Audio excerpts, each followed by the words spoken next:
ಪಕ್ಷ ವಿರೋಧವಾಗಿ ಎಲ್ಲಿ ಮಾತಾಡಿದ್ದಾರೆ ಪಕ್ಷ ವಿರೋಧವಾಗಿ ಹೇಳಿ? ಯಾವ ಭಾಗದಲ್ಲಿ ಮಾತಾಡಿದ್ದಾರೆ ಹೇಳಿ? ಅಂದರೆ ಏಕಾಏಕಿ ಅವ್ರನ್ನ ವಜಾಗೊಳಿಸೋ ಕಾರಣ ಏನು, ಮುಖ್ಯ ಕಾರಣ ಏನು ಅಂತ ನಿಮ್ಮ ಪ್ರಕಾರ? ಕುತಂತ್ರಿಗಳು ಅವರ ಒಂದು ಬೆಳವಣಿಗೆ ಸಹಿಸಕ್ಕಾಗದಂಥ ಒಂದು ಷಡ್ಯಂತ್ರ ಅಷ್ಟೇ ಇದು. ಅವರಿಗೆ ಅವರ ಒಂದು ಬೆಳವಣಿಗೆ ಈಗ ಸಮಾಜನ ಒಗ್ಗೂಡಿಸ್ತಾ ಇದ್ದಾರೆ. ಇಡೀ ರಾಜ್ಯದಲ್ಲಿ ಒಬ್ಬ ವಾಲ್ಮೀಕಿ ನಾಯಕ ಆಗಿದ್ದಾರೆ. ಈಗ ಅವರು ಒಬ್ಬ ಸಮೂಹದ ನಾಯಕ ಆಗಿದ್ದಾರೆ.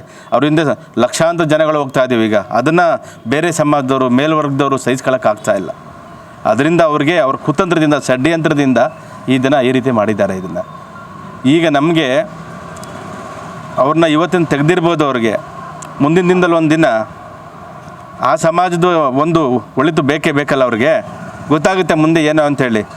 ಇದನ್ನ ಅರಿತು ಅವರು ಇಮ್ಮಿಡಿಯೇಟಾಗಿ ಅವ್ರಿಗೊಂದು ಒಳ್ಳೆಯ ಸ್ಥಾನಮಾನ ಪುನರ್ ಸಂಪುಟಕ್ಕೆ ಸೇರಿಸ್ಕೊಂಡು ಅವ್ರಿಗೆ ಮಾಮೂಲಿ ಏನು ಸಚಿವ ಸ್ಥಾನ ಕೊಟ್ಟಿದ್ರೆ ಸರಿ, ಕೊಡಲಿಲ್ಲ ಅಂದರೆ ಮುಂದೊಂದು ದಿನ ಪಕ್ಷ ಯಾವ ಸ್ಥಿತಿ ಅನುಭವಿಸ್ಬೇಕಾಗುತ್ತೆ ಮುಂದೆ ಗೊತ್ತಾಗುತ್ತೆ. ಅದ್ರ ಬಗ್ಗೆ ಎಲ್ಲ MLAಗಳು ಒಂದಾಗಿ ರಾಜಣ್ಣ ಪರ ನಿಲ್ಕೋದಾರ? ನಿಮ್ಮ ಸಮುದಾಯ 100ಕ್ಕೆ 100% ನಿಲ್ತಾರೆ. ಇಡೀ ರಾಜ್ಯ ಒಂದಾಗ್ತಾ ಇದ್ದೀವಿ.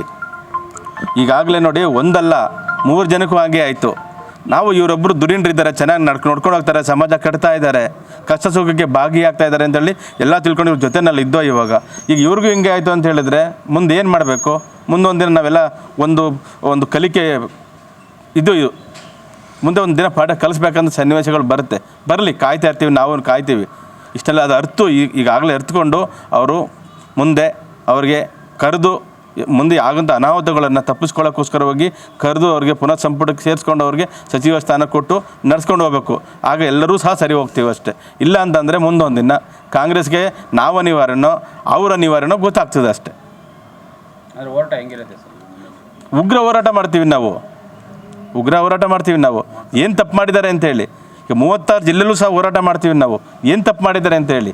ಅಥವಾ ಏನಾದರೂ ಇಡಿನಲ್ಲಿ ಸಿಗಾಕೊಂಡಿದ್ದಾರಾ, ಅಥವಾ ಇನ್ಕಮ್ ಟ್ಯಾಕ್ಸಲ್ಲಿ ಸಿಗಾಕೊಂಡಿದ್ದಾರಾ, ಅಥವಾ ಇನ್ನೊಬ್ಬರು ದ್ರೋಹ ಮಾಡಿ ಸಿಗಾಕೊಂಡಿದ್ದಾರಾ, ಅಥವಾ ಹನಿ ಟ್ರ್ಯಾಪಲ್ಲಿ ಸಿಗಾಕೊಂಡಿದ್ದಾರಾ? ಯಾವುದ್ರಲ್ಲಿ ಸಿಗಾಕೊಂಡಿದ್ದಾರೆ ಹೇಳಿ? ಕಾರಣ ಕೊಡಿ. ಈಗ ಒಂದು ತುಮಕೂರಲ್ಲಿ ಒಂದು ಸಮಾವೇಶ ಮಾಡಿದ್ರು, ಅವ್ರು ಏನಾದ್ರು ಯಾರಿಗಾರು ₹1 ಕೊಡಿದ್ರೆ ಅವರು ಜಾತ್ಯತೀತವಾಗಿ ಪಕ್ಷಾತೀತವಾಗಿ ಹೋಗ್ಲಿಲ್ವಾ? ಅಲ್ಲಿ ಲಕ್ಷಾಂತರ ಜನ ಸೇರಲಿಲ್ವಾ? ಇದೊಂದು ಒಂದು ಒಂದು ಜನಾಂದೋಲನೆ ತಡ್ಕೊಳ್ಳೋಕ್ಕಾಗಲಿಲ್ಲ ಅಂತ ಹೇಳಿದ್ರೆ ಮುಂದೆ ಅವ್ರನ್ನ ಇನ್ನೇನು ಮಾಡ್ತಾರೆ ಅಂತ ಮಾಡ್ಬೇಕು ಅಂತ ಹಿರಿಯ ರಾಜಕಾರಣಿಗೇನೆ ಮಾಡಿದಾಗ ನಮ್ಮಂಥ ಸಣ್ಣವರೆಲ್ಲ ಏನು ಮಾಡಬೇಕಾಗುತ್ತೆ ಮುಂದೆ? ನಾವು ಇಡೀ ರಾಜ್ಯ, ಇಡೀ 36 ಜಿಲ್ಲೆನೂ ಸಹ ನಮ್ಮ ಸಮಾಜ ಜೊತೆಗೆ ಅವರ ಅನುಯಾಯಿಗಳು ಅವ್ರ ಹಿಂದಿಗೆ ನಾವು ಎಂದೂ ಸದಾ ಇರ್ತೀವಿ ಅಂತೇಳಿ ನಾವು ಈ ದಿನ ಹೇಳ್ತಾ ಇದ್ದೀವಿ. ನಾವು ಅದನ್ನು